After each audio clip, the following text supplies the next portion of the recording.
जब जो हरी वाली डंडी से जो टीचर मारते थे उनको गांव में उनका बड़ा नाम होता था कि अरे वो मास्टर बहुत बढ़िया है, ऐसा माना जाता था। लेकिन आपका पढ़ाने का तरीका बहुत ही ज़्यादा अलग है। तो क्या सोचते हैं कि इस तरह की छवि से भी समाज में कुछ बदलाव आ रहा है? देखिए, रही बात पीटने की, तो पीटते तो हम बहुत भयानक है, पुलिस वाला डंडा से पीटते हैं। मेरे कहने का सेंस है कि देखिए, जब टीचर पढ़ा रहा है तो उसे पढ़ाने में कोई कमी नहीं छोड़नी चाहिए और स्टूडेंट को पढ़ने में कोई कमी नहीं करना चाहिए। और अगर टीचर नहीं पढ़ा रहा है तो स्टूडेंट्स का ये अधिकार है कि उनसे पूछे। जब तक 100% सेटिस्फाई नहीं हो जाते तब तक आप उस टॉपिक को ना पढ़ें।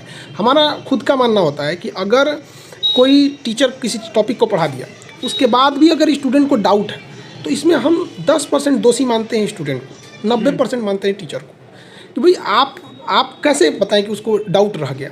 एक नीचे से लेके एकदम लास्ट बेंच तक को सेटिस्फाई करना चाहिए, और उसके बाद भी अगर नहीं होता तो फिर तो स्टूडेंट की भी लापरवाही होती है। अगर स्टूडेंट ध्यान ही नहीं देगा तो फिर मैथमेटिक्स गुरु, इनके बारे में आपने ज़रूर सुना होगा, RK सर के बारे में। इनके बारे में जब मैंने पढ़ा तो मुझे बड़ी हैरानी हो रही थी ये सोचकर कि इस महंगाई के समय में जब लोग का ये कहना है कि 1 किलो सब्जी लाने के लिए जो गरीब परिवार है वो दिन रात मेहनत कर रहा है, जो मज़दूर है उसको अगर पेट भर भोजन खाना है तो आज के समय में उसको कितनी मेहनत करनी पड़ रही है। ऐसे समय में एक ऐसा टीचर जो मात्र 1 रुपये में बच्चों को पढ़ा रहा है। 10th पास करके 2 साल मेरे पास बच्चा पढ़ लिया और उसका इंजीनियरिंग का रिजल्ट आ गया, सारा श्रेय मेरा हो गया क्या? ये जो हो रहा है ना देश में, कहाँ नर्सरी से 10th तक के टीचर कहाँ चले गए कि यार इस पर तो फोटो लगा है, मेरा भी बच्चा वहाँ जाएगा। घर से मान लीजिए कि खेत बेचकर, ज़मीन बेचकर वहाँ भेज दिए।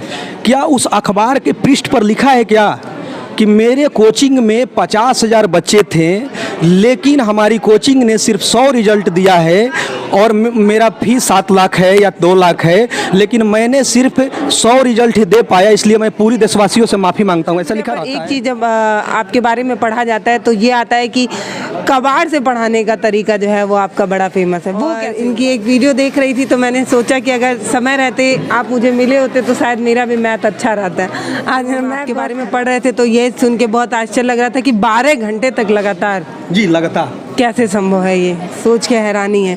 कौटिल्य को पढ़ाने में कितना दिक्कत आया?